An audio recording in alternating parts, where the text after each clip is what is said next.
Hello guys, कैसे हैं आप। आशा करता हूँ कि आप लोग अच्छे ही होंगे और अच्छा ही रहना चाहिए भाई। आपका हमारे चैनल में एक बार फिर स्वागत है। आ गया हूँ मैं आज आपके लिए फिर एक नया वीडियो लेकर के। किसी ने क्या खूब अच्छी ही बात कही है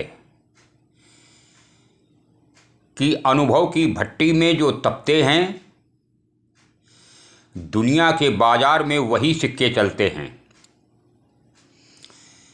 इज्जत और तारीफ मांगी नहीं जाती बल्कि कमाई जाती है। इसलिए आप उस पछतावे के साथ जागिए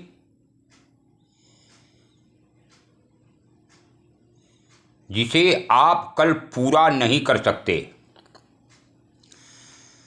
बल्कि उस संकल्प के साथ जागिए जिसे आपको आज पूरा करना है। क्योंकि जिंदगी छोटी है, जिंदगी जरा सी है और व्यवधान बहुत हैं। तमाशा देखने को यहाँ इंसान भी बहुत हैं।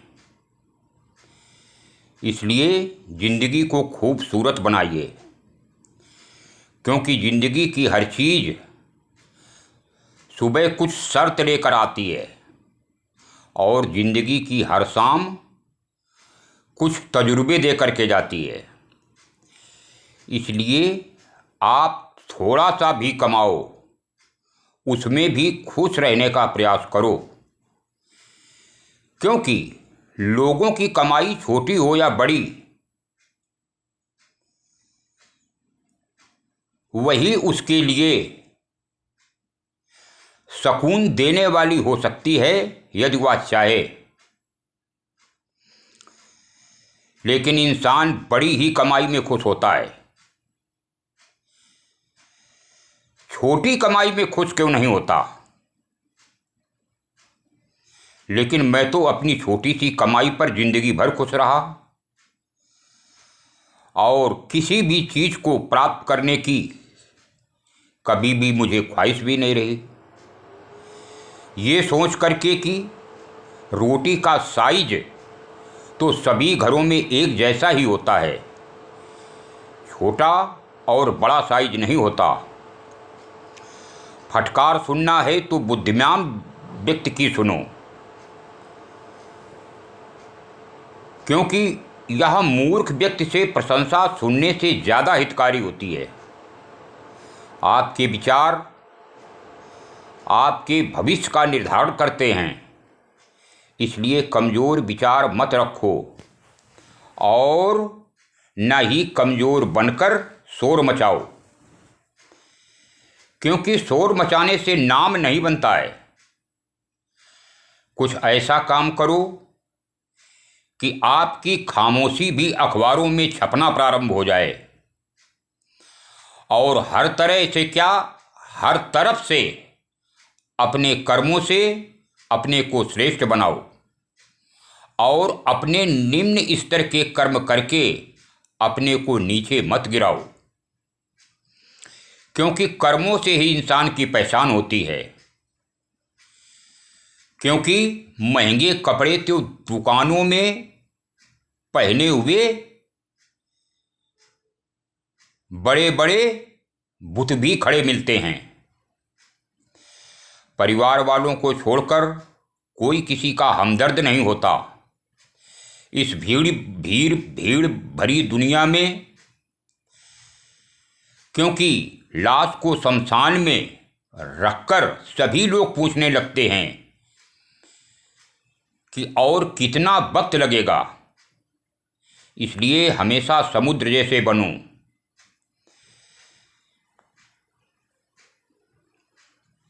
लेकिन समुद्र जैसे गंभीर बनो। लेकिन समुद्र में चलने वाले जहाज की ये विशेषता होती है कि वो समुद्र से कहीं भी अधिक श्रेष्ठ होता है। क्योंकि पूरे समुद्र का पानी भी एक जहाज को डुबा नहीं सकता जब तक पानी को जहाज अपने अंदर ना आने दे। इसी तरह दुनिया का कोई भी नकारात्मक विचार आपको नीचे नहीं गिरा सकता जब तक आप उसे अपने मन मंदिर में आने की अनुमति न दें।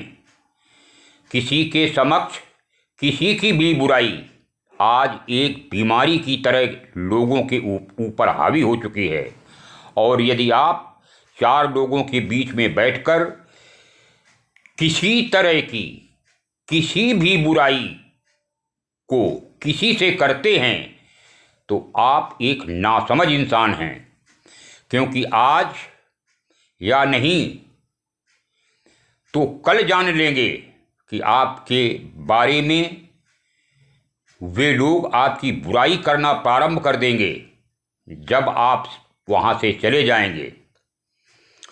और वे लोग एक एक करके दूसरी जगह में जाकर सैकड़ों लोगों के बीच में आपको बदनाम कर देंगे।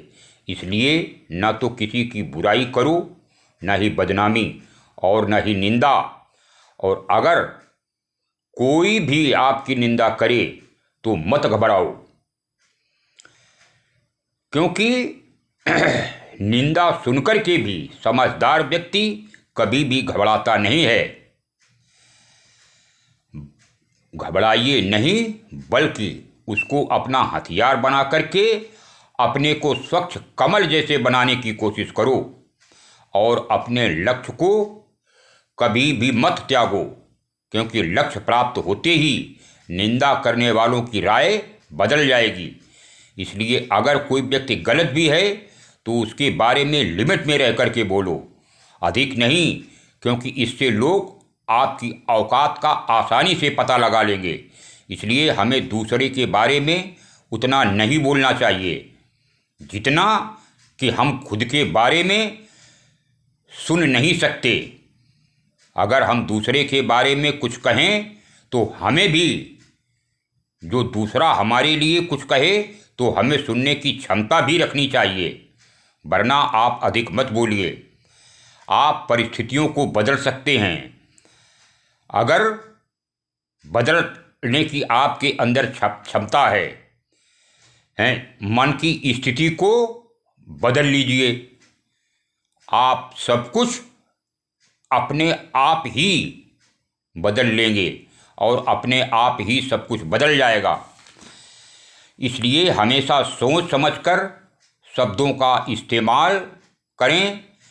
शब्दों का मन रूपी तराजू से तौल करके ही बोलें अपनी जुबान से, क्योंकि हमारी जुबान का वजन तो बहुत कम होता है, लेकिन इसे बहुत कम लोग ही उठा पाते हैं और संभाल पाते हैं। क्योंकि पेड़ कभी डाली काटने से नहीं सूखता, वह तो जड़ काटने से ही सूखता है। उसी तरह से इंसान अपने कर्म से नहीं बल्कि अपनी गलत सोच और अपने गलत व्यवहार से हारता है। इसीलिए कभी भी मनुष्य को घमंड नहीं करना चाहिए, न ही अपनी प्रशंसा दूसरे लोगों के समक्ष करनी चाहिए। आप अच्छे हैं या बुरे या बताने और दूसरों को समझाने का काम आपका नहीं, समाज और संसार आपको खुद ही बता देगा कि आप अच्छे हैं या बुरे हैं। और यदि घमंड वाली बात मेरी आप नहीं मान रहे हैं तो शमशान का एक चक्कर लगा करके देख लेना, क्योंकि वहाँ पर आपसे अधिक शक्तिशाली लोग राख बन करके पड़े हुए हैं। इसलिए किसी भी कार्य को प्रारंभ करने से पहले अपने माता पिता की दुआ और आशीर्वाद लो, क्योंकि माँ के लबों पर कभी भी अपने बच्चों के लिए बद्दुआ नहीं होती, और बाप की झोली बच्चों को प्यार लुटा देने के बाद भी खाली नहीं होती। इसलिए उस इंसान के करीब रहो जो तुम्हें खुश रखे, लेकिन उस इंसान के और भी करीब रहो जो तुम्हारे बगैर खुश न रह पाए। स्कूल और जीवन के बीच में एक समानता भी है और एक असमानता भी है। समानता ये कि सीखने का मौका स्कूल में भी मिलता है और जीवन से भी, और असमानता ये कि स्कूल में पाठ पहले पढ़ाया जाता है और फिर परीक्षा ली जाती है, लेकिन जीवन में पहले परीक्षा देनी होती है, फिर सबक सीखने को मिलता है। लोगों का हमेशा आशीर्वाद देने का प्रयास किया करो, चाहे वह माता पिता हों, गुरुजन हों, बड़े बूढ़े लोग हों या अनुभवी लोग, क्योंकि बड़ों का दिया हुआ आशीर्वाद और अपनों की दी हुई दुआ और शुभकामनाओं का कोई रंग नहीं होता, और जब ये रंग लाते हैं तो जीवन में खुशियां भर देते हैं। मित्रों, आपको यह वीडियो कैसा लगा आप लोग कमेंट करके अवश्य बताना। चैनल को सब्सक्राइब करो, लाइक करो और शेयर करो और कमेंट जरूर करना। आप लोगों को यह वीडियो कैसा लगा मुझे बताना। तब तक के लिए राम राम, सलाम, सत श्री अकाल, जय हिंद।